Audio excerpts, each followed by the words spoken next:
Nah, I gotta talk about it. I feel like everybody's sitting here talking about the Zohran Donnie campaign and how he won the mayor election for New York City, but nobody talking about one of the most important parts that played the role and even how it is that he went about winning and building his platform. Cause I keep it a buck, yo. I didn't know who he was.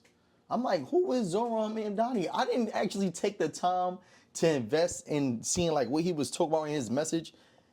I ain't gonna lie, I'm probably like 2 days into the election. Cause my father was like, Jordan, you gotta vote. I'm like, vote for who?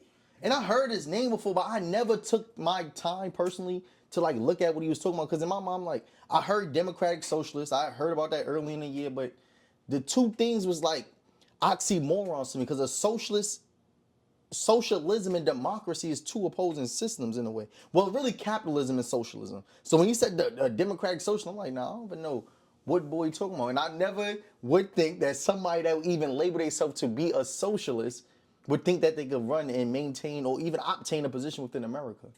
To be a socialist in a capitalist system is like, we've seen what happened when many of our black leaders spoke upon socialism in America or even communism, and what happened to them. We saw what happened.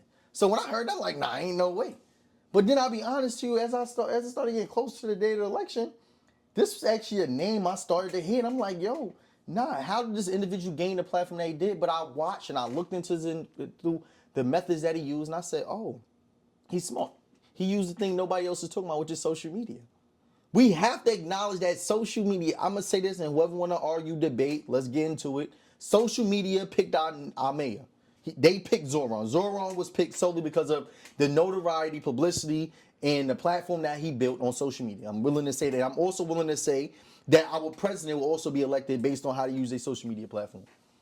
That's just what it is. I think no one ever talking about it. I'm saying, I wonder why nobody talking about how the way in which he obtained his notoriety and his position is through social media. Zohran Mamdani without social media would not have been elected. I put that, I definitely agree.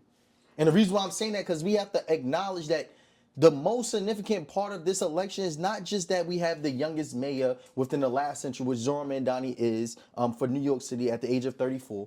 But we also have to understand is that what makes this significant is his use of social media, but also it has shown that media in the world has taken a shift. And let me break this down. It's a few things I got to make sure we speak to. The first one that is show the transition in media. What do I mean by that? There was a time period, and matter of fact, I need to share my slides. I want to show y'all this because I don't want to just speak to y'all without giving y'all insight into what it is that I'm talking about. And I took some notes because I want to make sure I break this down the most succinct way so that y'all stay and follow along with my thought on why I believe that this mayor election was significant. It's not just because the youngest mayor was elected, because it are just two things, right? So I'm going to speak to first, and I'm going to share my screen so I can break y'all down and walk y'all to a few things. The first one I'm going to say is it showed that there's a transitioning that's taking place in power and what it is that the next generation of youth, which Gen Z and Gen X, wants to see. What do I mean by that? Be honest to you, whether we believe Mamdani is going to get everything that he said accomplished or not, be honest to you, as a member of the generation, we want to hear and see something different. That's it. We tired of seeing 74-year-olds, 85-year-olds holding positions. We're tired of it. I'm honest. I'm not gonna lie. I think that there should be some form of an expiration date or age limit on how old you can be and still hold a position.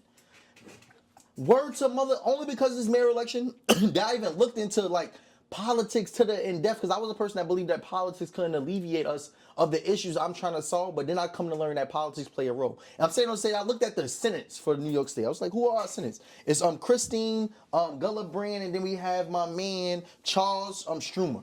And I looked at them. Kristen is 54, 53, 54, and my man Charles Strumer is 74 years old. I'm saying like, nah, there's a need for a transition. And what this election first shown is that there is a transition happening, not just in the United States, but within this world when it comes to the youth wanting to see representation that look like them and that's in their age. And we don't mean just look like this in race and color and skin ethnicity, but also age. It matters. It matters, y'all. We want to see youthful spirits. In church, I was born and raised in the Baptist church. One of the things we say is that a sign that a congregation is dying is the absence of children. And I want y'all to know that a sign that a nation or society is regressing is uninspired youth. The youth do not feel like our voices are being heard, and we feel that way solely because we don't see ourselves in positions allowing our voices to be heard. That's the reality. There's a transition happening right now where youth, we are standing on business. Whether we believe he's going to get us free child health care, free transportation, we love the energy, the new vibration. We need to see youth. We like that. Let's talk about it. It's time for the people's voices to be heard. We want to hear that. So people probably like, oh, he's probably too optimistic. This is that. Let me address that.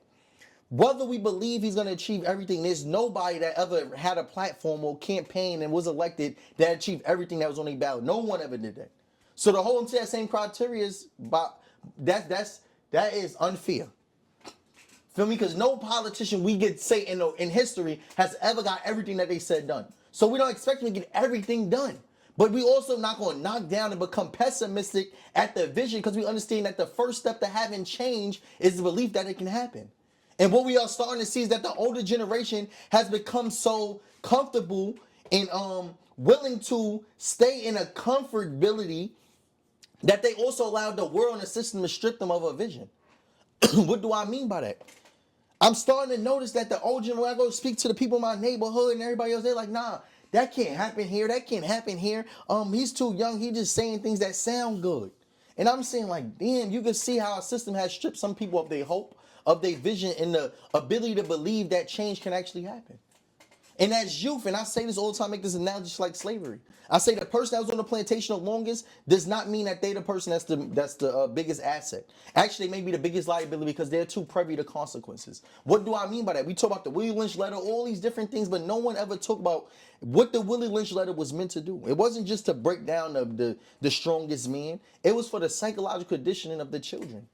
And I'm going to bring this all together to make it make sense. What do I mean by that? The biggest threat to any system is the children. Why is that? Because we are much more willing to question the system and disregard consequences.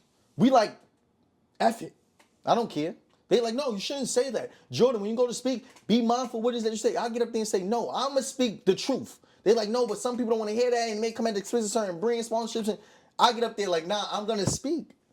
And that's what it means by the youth. So the Willie Lynch letter and all the psychological conditions really to get the youth to abide by a system. For we understand that any system has to take some form of psychological conditioning in order to get you to feel or to understand how it is that you ought to move in a given system. That's called socialization, right? And what we understand today is that the youth are questioning the system, are more willing to confront a system and disregard the consequences.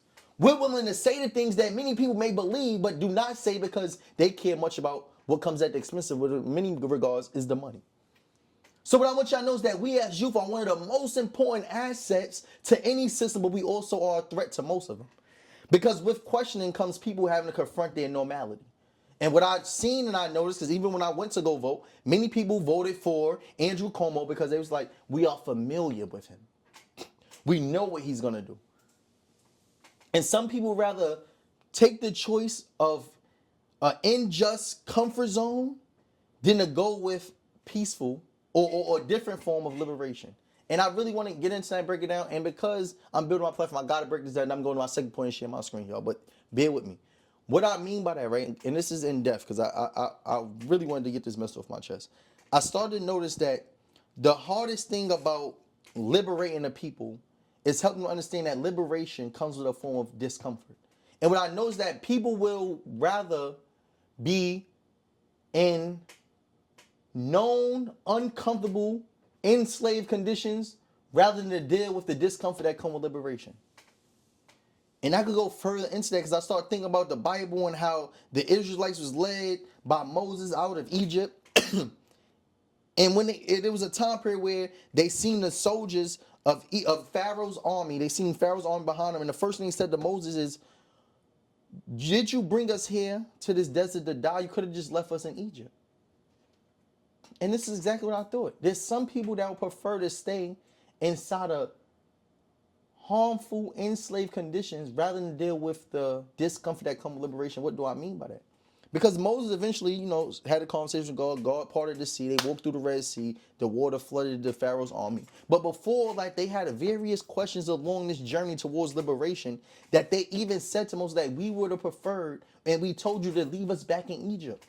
We rather remained under those conditions than to deal with this discomfort that's come with us trying to obtain liberation. And what I'm saying to y'all is that a lot of people, with youth, we are more willing to take certain steps towards liberty, but there's people that are more familiar with the system that's older that would say we are not willing to do that. And it's ironic to see that many Democrats actually don't agree with Zohran because in many ways he may be too radical for them. They're like, nah, we for the people, but you're a little too much for the people. You feel what I'm saying? So let me get into my second point, which is what this mayor election with Zohran Mamdani, what it showed and what I feel is most important is the transition in media. Because it's been a long time period where media has been controlled by a particular group of people who oversee media. Where a lot of ways in which we've seen other people seen the world was through the lenses of national linear TV, and now the time period has changed. I'm gonna break this down. I'm gonna share my screen. In the early 1900s, when TV really started coming, became more prominent, or even like in the mid 1800s, right? I don't know exact time period, but there were three major studios: ABC, NBC, and I think the ABC, NBC, I want to say Comcast, ABC, NBC, and there's one more, CBS. These were the three major television stations and networks. And for the most part, it's like if you wasn't on these stations, it was hard to get or obtain the platform to really get a national presence. And it costs a lot of money, and a big part, and I'm reading this book right now called Manufacturing Consent, which I encourage y'all all to go get. But it talks about how, the political economy behind mass media, how many times media has been made to speak upon only the interests of those to which who own it, right? And certain things that they don't agree with it won't actually be covered. But saying all to say that these are the three major networks, and that it also says in the book that a big part of news and media is advertising. So advertising is one of the biggest revenue generators or revenue backing of most of our news outlets. Say that all to say, this time period, NBC, CBS, ABC, three major national television networks, where if you wasn't on the station for the most part, it was hard because it costs a lot of money to get a large demographic. But what we are seeing now is this trend where social media has now taken over. And what I'm going to do is I'm going to share my screen right now so that we all can see it. For those that may be like, are you able to talk about something and show your screen at the same time? I'm going to put you on. I use this app called Loom. All right, so let's get to it. Let me make sure the drink is up before I transition from that into this. All right, so let's get to it. I'm going to just turn off this camera so we could go here so I can share my screen and we could have an actual conversation and dialogue. All right, so boom, y'all. So what I'm going to do, I'm going to sit here and actually just break down what I want y'all to know when it comes to this election, because I created a whole presentation. I wanted to break this down to y'all so that y'all understand it. Excuse me while I'll click through. Because I don't want to just be a person that just talk without showing you exactly what it is that I'm talking about. So the first one is that we see that social media surpasses national linear TV. What I mean by that is the first year that we've seen that it says globally, study shows that 54% of Americans receive their news from social media. That's important for us to know. And many people don't talk about that. So that says 54% comes from social media, meaning that the other 46% come from TV. So we surpassed them in that regard. Even when the show this, I thought this was big when it comes to our streaming platforms, right? We see the biggest media outlets now is not NBC, ABC, and CBS anymore. It's Amazon, Alphabet, Microsoft. Alphabet is also known as Google, and then it's Facebook. This is big for us to know. Excuse me for my coughing, because I've been talking so fast. Let me slow it down so that y'all understand. And then I want to play this real clip real quick of the speech that I saw Zohran do this that man I thought was literally big. walked off to I was like, nah, after there's no way he used his platform to do that, but it was big. And I said, all right, let's do our speech for Muslims. And after I do this, I'm going to close.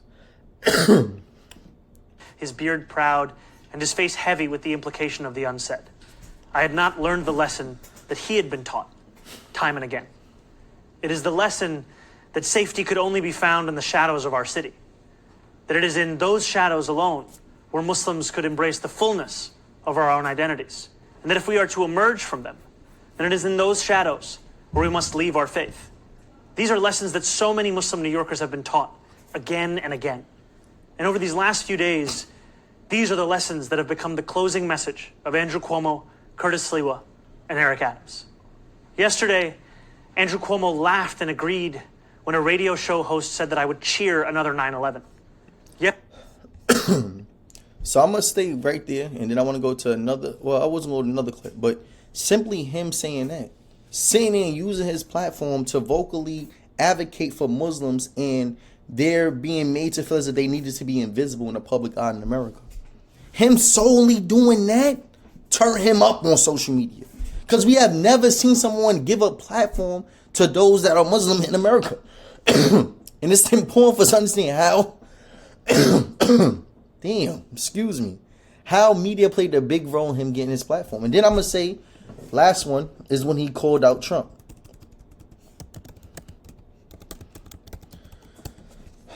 Because when he did this during the election, I said, oh yeah, he's playing for clickbait. How many sales calls could you book if you sent 50,000 cold emails? When he did this, I'm like, oh yeah, he's playing the clickbait. He's know that social media is going to take this clip and we're going to use it.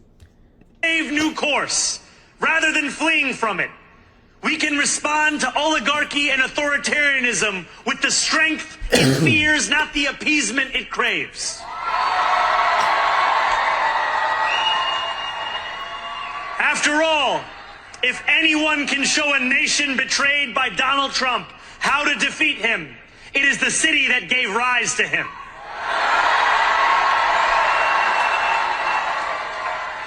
And if there is any way to terrify a despot, it is by dismantling the very conditions that allowed him to accumulate power. This is not only how we stop Trump, it's how we stop the next one. So Donald Trump, since I know you're watching, I have 4 words for you. Turn the volume up.